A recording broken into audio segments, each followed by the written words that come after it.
Good morning, my name is Andrea Trooper and you're watching the Christian News Network. To start our show today, why don't we go to Jane Doe for the Daily Weather Report. Jane.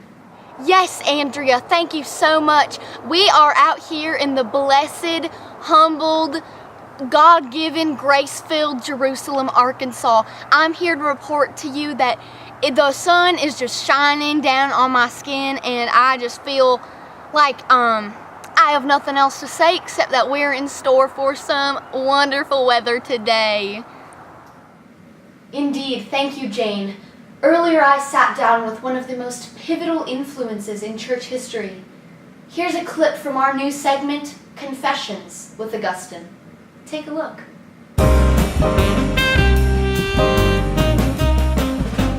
Hello, Augustine. I am so glad to have you on our show today. Hey, I'm glad to be here. Now, Augustine, you are said to be the most significant theologian in the history of the church. Well, I don't really like labels, but... And he's humble too. So, Augustine, do you mind telling us about your early life and how you became involved in the church? No, man, I don't mind at all. Lovely. I grew up in North Africa in a household with a Christian mother and a heathen father. My parents wanted me to receive a great education. However, I was an avid procrastinator. Did you ever escape from that arduous weight? Yeah, but unfortunately, procrastination wasn't my hardest struggle. You see, after I graduated, I began teaching at various schools in Africa. After a few years of that, I was sick of those lame jobs and decided to take a teaching position at State University in Milan. I was making bank from this career. I had a hot young fiance and seemed to have everything I needed. But all these things I thought I needed left me dissatisfied. I fell into lustful temptations and sought after my fleshly desires instead of living as who God called me to be. When was your turning point? During that time when I felt empty, I heard this dude named Ambrose speak at a church I visited. When he spoke about God's grace and forgiveness, my perspective changed. Up to this point in my life, I had known about God from my mother and had been involved with the Gnostic-like religion of Manichaeism before I began teaching in Milan. But I didn't have real faith, you know? I was lost. Ambrose changed my mindset, man.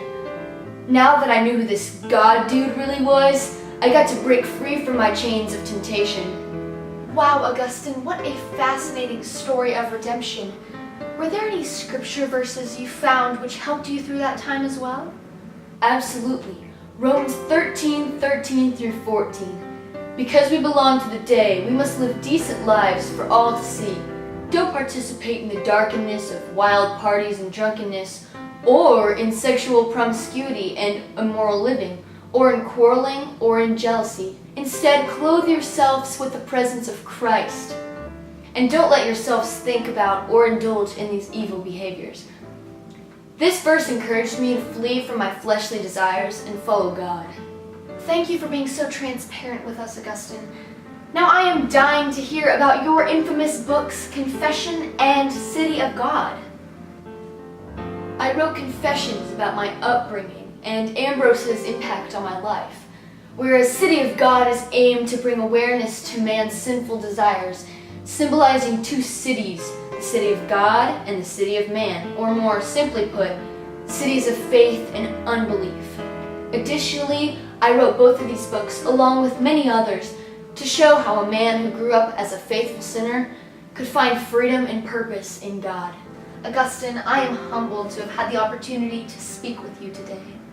And I as well. There you have it, ladies and gentlemen. A story of a man who came from a difficult past, encountered God's grace, and changed the course of church history. Coming up, we'll be talking to Jesus Christ in the flesh as he gives us his tips and tricks on how to make the holiest Last Supper for your family gatherings. Stay tuned.